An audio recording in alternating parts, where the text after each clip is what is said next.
Okay, this video is going to deal with utilizing a quadratic equation to solve an equation.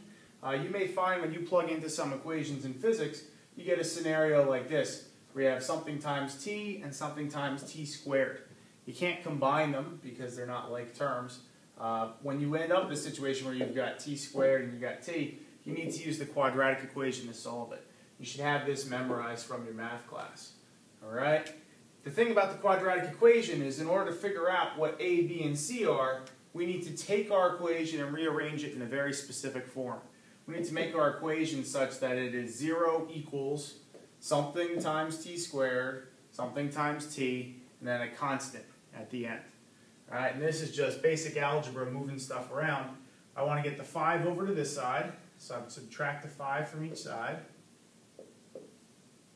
These ones go away. We're left with 0 equals 16 times delta t plus 1/2 of negative 9.8 times delta t squared minus 5.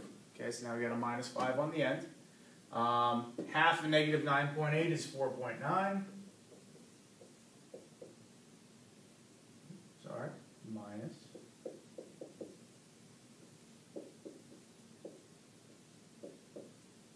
Okay? And then we want this thing to be first, this thing to be second, that thing to be third. So we can just rearrange it so it reads negative 4.9 delta t squared plus, because this guy's positive, 16 times delta t minus 5 equals 0. Now here's why this form is important. In this form you've got different coefficients. Okay, this thing right here, this negative 4.9, that's your A. The one that's here is your B. The one that's here is your C. Okay? Negative 5, negative 4.9, and a 16 in the middle. Watch your signs. Most people screw up the signs. Okay, your negatives are still negative.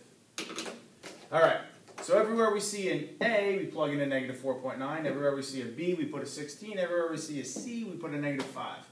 Over here, into this equation.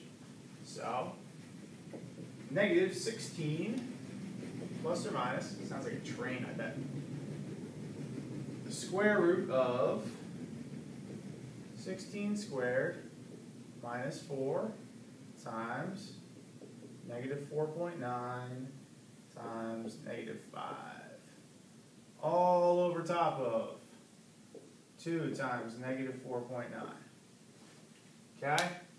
I will find everything under this square root sign first. That's usually how I like to start. Alright? So, watch your signs. Okay?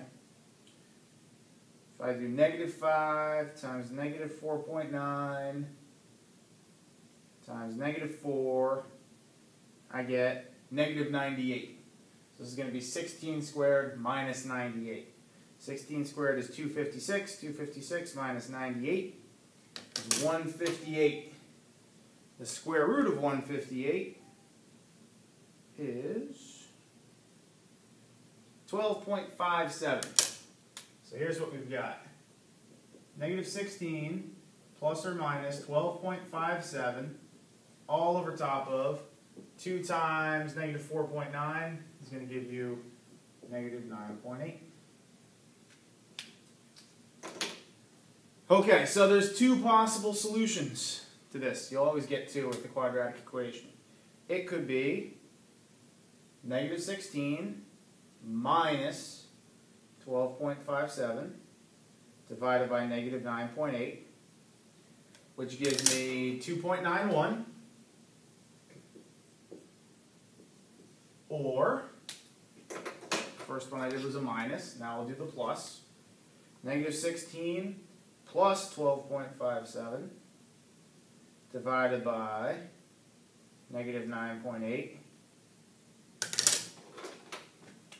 or it could be 0.35. Both of those make sense for a time, because neither one of them are negative. So some possibilities where you could get this kind of situation. You could have a ball that's going up and it's coming down, and this may be how much time is on the side when you measure it when it's coming down. This may be how much on the way up. That's a possibility. All kinds of different ways that this could happen in physics, but you should be able to solve the quadratic equation. Okay?